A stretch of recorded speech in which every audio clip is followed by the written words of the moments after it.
নমস্কার, আমি সলিল বাগচি।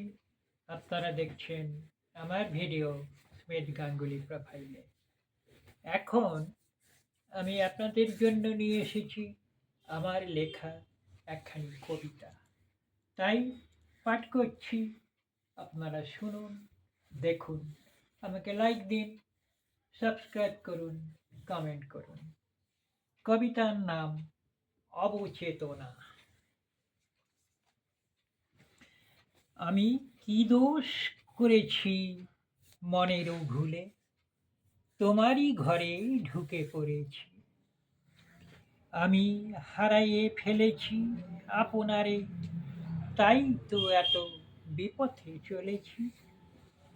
আমি চিনি না তোমায় অবচেতনায়, তোমারে শুধাই মম ঠিকানা। তুমি কি চিনেছ কখনো আমায়?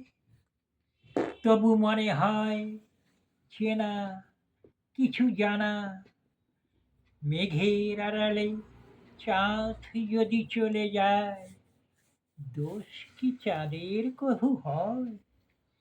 আমার নয়নে আধার নেমেছে কেন, এত কভু কলঙ্ক মোর নয়। ওগো আকাশ, আমি তো এসেছি দেখো, তোমারই ঘরে পুনঃ চেতনায়। দোষ কিছু হয়নি জানি, তবু আমি এ ঘর ঘরেছে আজি ভালোবাসায়। নমস্কার।